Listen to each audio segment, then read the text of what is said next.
Today, I'd like to talk to you about creativity. Now, the fact that I'm sitting here trying to help you to have new ideas seems a little paradoxical, because my one key piece of advice would be, when it comes to creativity, there are no rules. It's important that you pursue your own direction, your own interests, your own passions. If you find that your best ideas come to you when you're riding around and round on the Circle Line of the London Underground, do it. If you find that you have great creative new concepts when you're lying on your back, drinking brandy and listening to Stevie Wonder in a rowing boat, do it. And pursue your interest too. You've got a couple of hours to work on this assignment, and I'd recommend that each of you find a book, find a site on the internet, read about something that you're really interested in, even if it doesn't seem immediately relevant to what you're doing right now. Because what you want to do is just kindle the fire, get things going. It really helps here if you feel motivated, happy, engaged as well. So that's part of the process, and it's a bit like mining clay, which you're later going to use for pottery, to make perhaps plates and jugs and tableware, that kind of thing. You could mine as much clay as you wanted to start with, and then you might sort it for the best color, for the best consistency, the best properties, and then you can shape it into your pots. You can fire the pots, you can glaze them, you can come up with your end product. But at the beginning, you just want to gather as much raw material as you can and get the fire burning. So you might find that maybe you're interested in geese. Maybe you're interested in the way that people raise geese for eggs in Africa. Read about it. And maybe along the way it will help you to come up with an idea for this project. Maybe you're interested in the history of television or radio or mobile telephones. Read about it. Take your time. Get a cup of coffee or some beer. Enjoy yourself looking into this new field. And hopefully it'll get the ideas flowing in your mind. Now, I've uploaded a list of your teams for the rest of the project. I hope these are teams that you find acceptable, that suit you. If there's anything that you think isn't going to work there, any problems, please let me know. It's very important that from today onwards you work actively in your team. So for the later parts of this assignment, and when you're gathering together your new ideas in your team, then make sure you work together. Make sure you have at least one team discussion. Some people like to do something like start a Facebook group or a WhatsApp group, or some people use Skype, others use email. It depends what suits you, but please make sure that everyone in your team is actively participating, and you may find people have different levels of technology in their homes and things, and you'll have to adapt to that. To begin with, I'd like to talk to you a little more about the process of idea generation.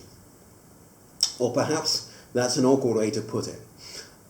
Maybe a better way to put it would be the activity of idea generation. Because, as I said, there are no rules. It isn't really a process.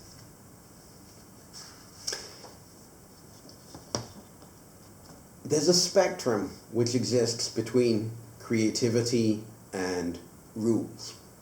And as you design and develop and build a prototype, you should be starting at the creativity end of the spectrum and progressing to the rules and structure end of the spectrum. Rules are completely useless when it comes to thinking up new ideas, because they're based on what worked in the past, which isn't what you want. You want something that's creative and new. So you have to inject some chaos into the situation so you can think in new ways, move in new directions, and come up with good new ideas. The thing is, as the design and construction process progresses, you need to introduce a little more structure because you don't want to be making design changes late in the construction process, because if you have to make parts twice over, that costs you a lot of money and it slows up your project a lot. So you should be starting this week at the creativity end of the spectrum. I'd like to give you a few examples of well-known inventors, because these are people who've done some crazy things and come up with some extremely creative ideas. The first one I'll mention is a Frenchman called Claude Niepce. He invented something called the periodophore.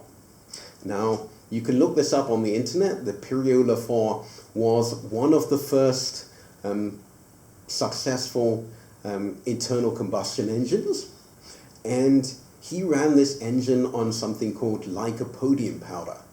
Now, lycopodium powder is derived from the spores of moss. So someone had the idea of taking moss and drying it and getting the spores and burning them. And Claude Niepce had the idea of taking this plant material, these seeds, these spores, and sticking them in a cylinder and igniting them and seeing if he could make an engine that ran that way. Now that's a pretty incredible leap of the imagination to think about taking moss spores and burning them to make an engine run, but it worked. If you look at Frank Whittle, an Englishman who is generally credited with the invention of the jet engine, he nearly left the Royal Air Force because he was tired of the discipline that was imposed on apprentices. He then nearly got thrown out of the Royal Air Force for aerobatics and low flying. But he had the idea that you could take a piston engine and inject fuel into the exhaust to give it some extra thrust. This may not have been his idea to start with, but he worked a lot on the mathematics behind it and believed in it, and then came to the idea that perhaps you could replace the piston engine, which was providing the pressure to get this going, with a smaller and lighter turbine instead. And in this way came up with the idea for the modern jet engine, which drives most of the larger planes today. Very successful idea, a very unconventional and rebellious man who came up with it. The third one is James Dyson, responsible for the Cyclone vacuum cleaner, which I'm sure you've seen with James Dyson's name on it. James Dyson originally had the idea of using a cyclone to separate fine dust when he was working on another idea, which was called a ball barrow, a wheelbarrow with a ball-shaped wheel, and he wanted a way of cleaning up after he was applying powder coat to the surfaces and separating out the unused powder from the air. And the filters kept getting blocked, and he went to a sawmill where he saw a cyclone.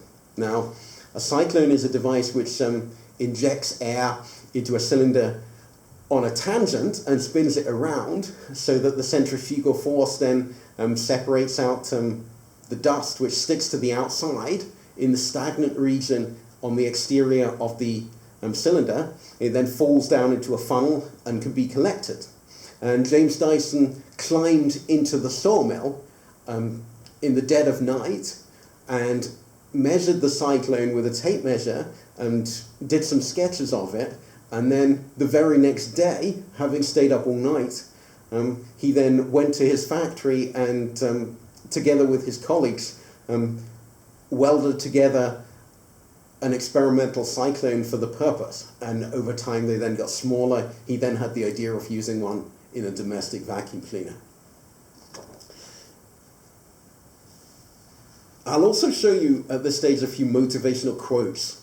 These hopefully give you some idea of the kind of attitude and environment you need for good ideas. Thomas Edison, who was involved in the first electricity distribution in the USA, came up with a lot of good ideas and a lot of good quotes on this subject. The first one I'll mention is, to invent, you need a good imagination and a pile of junk. Now, the pile of junk is very important here. You can use broken products, things you've collected, to experiment. You can use them to build something new, build a rough prototype, see if it works. If you don't feel like that, you can just take the junk apart and see how it works, see what ideas someone else had. Another from Thomas Edison, about determination and the fact that idea generation is an iterative activity. I haven't failed. I've just found 10,000 ways that don't work. And a third, the people who are crazy enough to think they can change the world are the ones who do. From Rob Sultanen, who created the first really successful advertisement for the Apple computer in the 1980s. I'll also upload a sheet to StudIP, which has a number of tips on it about idea generation. 4 of them I'll mention now. As I said, the right attitude is essential. You have to be determined, you have to look at new things, you have to look at old things in a new way, and you have to do this iteratively, over and over again, and stay positive, and stay motivated, stay creative. You can also experiment with methods of thinking. That's not to say that one method is better than another, or that one method should suit you better than another. There are methods like divergent thinking, which poses a broad question and then lets the imagination run wild to generate a broad spectrum of new ideas. Convergent thinking is the opposite, where you say, well, this is a narrow question, how are we going to solve it using logic? You can then apply some lateral thinking. Lateral thinking is where you take something and you look at it in a strange, a new, and often humorous way. I mean, you might say, well, how can we demolish this building? Because we can't afford to hire an excavator to demolish the building. Now, someone who is thinking laterally might say, should we burn it down? Or should we sell it? Should we take it apart by hand? You can follow lots of these crazy ideas and see if any of them lead to something valuable. And the last one I'll mention here is reverse thinking, where you try to think up deliberately bad ideas, and then you look at the opposites of those in the hope that they lead you to good ideas.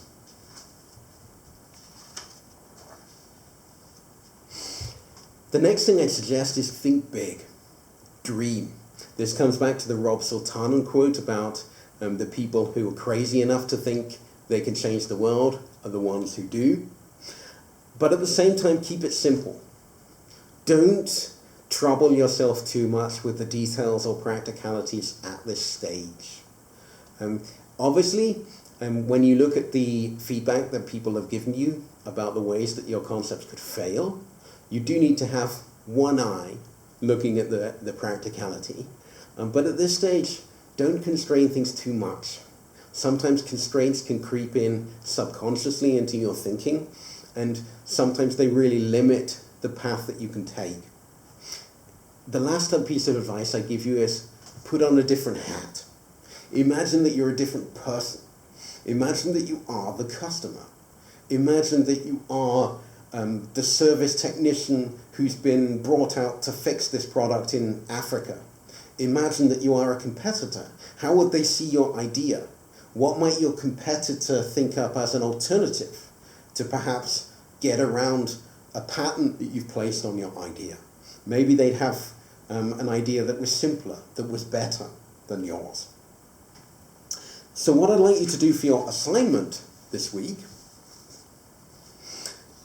I want you to work in your teams. I want you to think up a mixture of completely new ideas and solutions to the problems from the last assignment. That is, the feedback that you got about the failure mechanisms. So you can look at things which might be fragile, say. which might be susceptible to corrosion or fatigue, that kind of thing, and think, well, how could I solve these problems? How could I come up with a better product? And what I want you to do is then to prepare a single PDF for your whole team with 2 favorite concepts from each team member. I'm not going to constrain it anymore. I'm not going to say that you have to present this PDF in a particular way, because, as I said before, at this stage, there are no rules. It's up to you. You can draw, you can sketch, you can write, you can make cartoons, you can do what you want. Just make sure that when you finish this document, it has 2 good ideas from each team member. Now, the students in Hannover have currently got their semester break, so my recommendation would be I'll give you a little more time. I'd like you to turn in this assignment, so upload it to StudIP by the 10th of June. If you've got any questions, just let me know. That's all for today. Thank you.